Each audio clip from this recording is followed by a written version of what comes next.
Well, good morning. It is the 14th of January 2021, and welcome to another daily devotional. As I was spending time in God's Word this morning, I was in Matthew chapter 14, and at the end of Matthew chapter 14, Jesus goes to the land of Gennesaret, and this is what it says. And when they had crossed over, they came to the land of the Gerasenes. And when the men of that place recognized him, they sent around to all the region and brought to him all who were sick, and implored him that they might only touch the fringe of his garment. And as many as touched it were made well. The land of the Gerasenes is really interesting because this is where Jesus in Matthew chapter 8 casts out the demons, legion of demons from this one man into the pigs. And the people, they had got used to this guy who was just utterly possessed. And they came and they saw him sitting at Jesus' feet in his right mind, and it said they were afraid. They were more afraid of Jesus casting out the demons than they were of the man who had the demons. Now this man, and they asked Jesus to leave the region.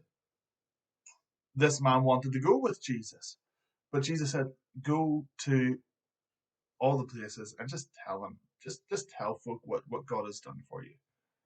And he did. He went out and he told people what Jesus had done for him. So the next time that Jesus arrives at this place, the Gerasenes, which is a Gentile place, it's not a Jewish place, it's a Gentile place. Next time he arrives there, the people recognize him. The same people who asked him to leave beforehand recognized him and went and got all the people they knew who were sick and possessed and all that kind of stuff. And they came to him, and if they just touched the hem of his garment, they would be healed. Now, I love that Jesus does this. I love that Jesus comes back and revisits the situation. And I love that he left a legacy in that place. The man who had been possessed went and he told people what God had done for him. He went and he shared the good news. He told people his story of how he used to be completely possessed, like mega possessed, a legion of demons. But Jesus had set him free. And because he had set him free, he could go and tell people his story. He was in his right mind now and clothed and dressed. And people were like, oh my gosh, something really genuine has happened in this guy. And the next time that Jesus visits, there's the crowd that's waiting for him and he heals them all. I think that the thing that this is telling us is a couple of things. I think, first of all, we need to leave a good impression in a place. Whenever we bring the gospel, whenever we bring the good news, we're leaving a legacy, we're planting a seed.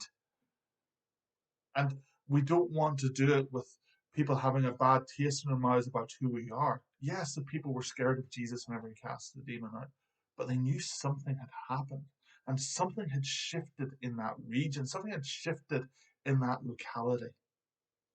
There just frankly weren't as many demons about the place anymore.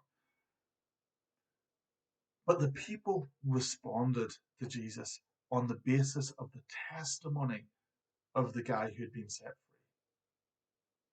And people are only going to hear about how Jesus brings life if we tell them. So never underestimate the power of your testimony, because your testimony can lead people to Jesus, and Jesus transforms lives.